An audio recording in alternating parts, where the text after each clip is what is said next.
غیر موجود کو دیکھنا یا دیکھنے کو دیکھنا آسان ہے، مگر معلوم تو ہو ایسا کرنا کیوں ہے۔ اللہ کے حکم سے اگر دکھنے لگ جائے تو صحت اور عمر آدھی بھی نہ رہے اور آزادی ختم ہو جائے۔ مثبت سوچ، ہنسنا مسکرانا، میٹھی نیند، آگے کی سوچ، دوستیاں، رشتہ داریاں، سیر سپاٹے، پڑھائی لکھائی، علاج، بچے پیدا کرنا اور ان کو پالنا پوسنا، گھر بنانا، باغ لگانا، سبھی ختم ہو جائے۔ یہ کوئی آرٹ بھی نہیں ہے، ادھر ادھر جھانکنا ایک بھونڈا اور ناپسندیدہ کرافٹ ہے، اور کرافٹ کچھ بھی نہیں ہوتا، بس کسی کے کمزور لمحات کا فائدہ اٹھانا اور استعمال میں لانا۔ آگے کیا ہونے والا ہے جان کر کوئی خود کی گھٹا بڑھا نہیں سکتا، مصیبت ٹال بھی نہیں سکتا، جو رزق نہیں ہے اس کو خود کے گھر لا نہیں سکتا۔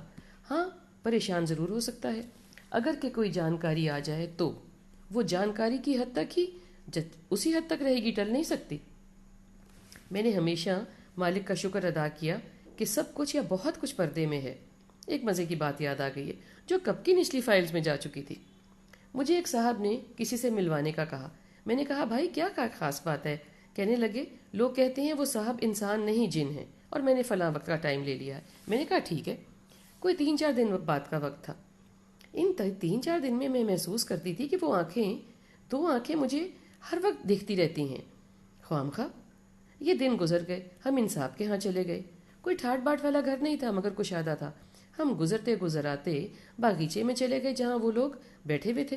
لوہے کی کرسیاں پڑی تھیں، شاید کوئی حکا بھی تھا، 1-2 موڑے بھی تھے، کوئی کرسی بھی ہوگی جس پر ہم بیٹھ گئے۔ وہ صاحب بولے سب خیر ہے، بتائیں کیا حال ہے اور کیا مسئلہ ہے؟ میں نے کہا جی سب خیر بھی ہے الحمدللہ، اور مسئلہ بھی کوئی نہیں ہے، مگر آپ سے ایک سوال ہے، سوال کہہ لیں یا شکایت۔ وہ یہ کہ جب سے ان بھائی نے آپ سے ملاقات کا وقت لیا ہے آپ ہر وقت میرا پیچھا کیوں کرتے رہتے ہیں؟ ان نے کہا یہ آپ کیسے کہہ سکتی ہیں؟ میں نے کہا میں آپ کا پیچھا کرنا دیکھتی ہوں، آپ کی 2 آنکھیں ہر وقت میرے پیچھے لگی رہتی ہیں اور میرے گھر میں میرا پیچھا کرتی رہتی ہیں، یہ بہت بری بات ہے۔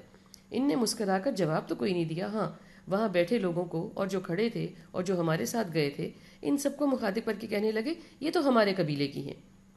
یہ ٹھیک ہے میں بہت حساس ہوں، مگر کبھی بہت بہادر بھی نہیں ہوتا نا بندہ۔ جب یہ آنکھیں مجھے میرا تعاقب کر رہی تھیں تو میں بہت ڈر بھی جاتی تھی۔ خیر، میں نے یہ نہیں بتانا چاہا کہ میری کسی جن سے ملاقات ہوئی تھی، اللہ سنا ہم سب کا محافظ ہو ہمیشہ، آمین۔ بتانا میں چاہ رہی ہوں کہ دیکھنے کو دیکھا جا سکتا ہے، آپ کے دیکھنے کمزور ہیں تو کان تیز ہوں گے، اگر آپ کی محسوس کرنے کی حس مضبوط ہے تو آپ محسوس کر لیں گے۔ میں اکثر استاد صاحب سے کہہ دیتی ہوں مجھے معلوم تھا آپ نہیں آئیں گے، سو میں نے پہلے ہی کل کوئی اور میٹنگ رکھ لی تھی۔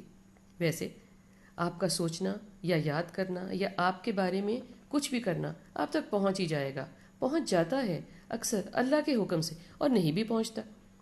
کوئی اللہ کا حکم یا وعدہ نہیں ہے، کوئی یہ آپ کا بندھا رزق بھی نہیں ہے۔ حصیات اللہ تعالیٰ نے دی ہیں، کسی کو کم کسی کو زیادہ، اور کسی کو حد سے زیادہ اور کسی کو حد سے کم، اس میں ہمارا کوئی کمال نہیں ہے۔ اللہ چاہے جو چاہے، اس کی کائنات بہت وسیع ہے اور وہ عالمین کا رب ہے، کب کسی کے لیے کوئی پردہ اٹھا دے اس کی مرضی۔ غیب کا علم اللہ کے خود کے پاس ہے، اس نے یہ خود کے پاس رکھا ہوا ہے، پیغمبروں کو بھی نہیں دیا، تو ہم کس قابل ہیں؟ ہاں کبھی کبھی وہ ہمارا امتحان لیتا ہے، کبھی ہم پر چند، بلکہ چند بھی نہیں کہہ سکتے، کبھی کبھی کوئی ایک آدھی چیز ہم سے جو چھپی ہوتی ہے ہمارے سامنے واضح کر دیتا ہے، اور ہم سمجھتے ہیں کہ ہم نعوذ باللہ رب سونے کے رازوں میں شریک ہو گئے۔ شاطر لوگ بہانے سے ہماری معلومات چرا کر ہمیں دھوکہ دیتے ہیں کہ ان کو الہام ہوا ہے۔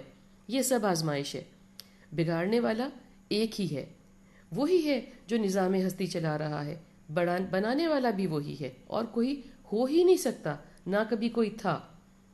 کوئی اور کبھی کرم کرتا ہے تو آپ کے اندر کا موسم دیکھنے والا بنا دیتا ہے، اس کا کوئی موقع کوئی آپ کے لیے وہ رضامند کر دیتا ہے تو سب خیر ہو جاتی ہے۔ یہ اوپر والے کی مرضی ہے، کسی کو کچھ دے دے، کسی کو کوئی خواب دکھا دے، کسی انسان کے ذریعے کوئی بات بتا دے، کسی جاندار سے بے جان سے موسم سے کوئی نقطہ سمجھا دے، کوئی پیغام دے دے، کوئی وارننگ دے دے۔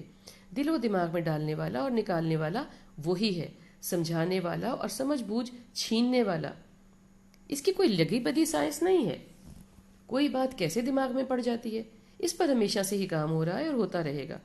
خدا کی خدائی میں جھانکنے کی کوشش کا کام ہمیشہ سے ہی ہوتا آ رہا ہے، میرا بھی دل کرتا ہے اور ہر کا کرتا ہے کہ جواب معلوم پڑ جائے، انتظار نہ ہی کرنا پڑے، اور اگر نتیجہ مثبت نہیں ہونا تو میں وہ کام نہ ہی کروں، مگر ایسا کبھی نہیں ہونے والا۔ لوہے محفوظ محفوظ ہی رہے گی۔ دیکھنا ہی ہم کو دیکھنا سکھاتا ہے۔ دیکھنا سے میری مراد ہے کسی بھی حالات اور حالت میں پورے کا پورا موجود ہونا، نہ کہ صرف وجود ہونا۔ وجود تو کرسی میز کا بھی ہوتا ہے نا۔ دل و دماغ، محسوسیات اور حسیات کے ساتھ موجودگی، پورے کا پورا موجود ہونا ہے۔ یہ آرٹ یا کرافٹ یا اصلیت، یہ ہم کب کا کھو چکے۔ تبھی زمانے سے نہ کوئی صاحب علم نہ ہی کوئی تعلیم نظر آتے ہیں۔ موجود کو چھوڑ کر غیر موجود کے پیچھے بھاگنا اس انسان نما کی فطرت ہے۔ اس سے موجود بھی گل سڑ جاتا ہے اور ہاتھ بھی کچھ نہیں آتا۔ چھوٹی چھوٹی مثالیں ہیں۔ جو سامنے سے اچھا نہیں لگتا، جو اللہ نے دیا ہے وہ کم لگتا ہے۔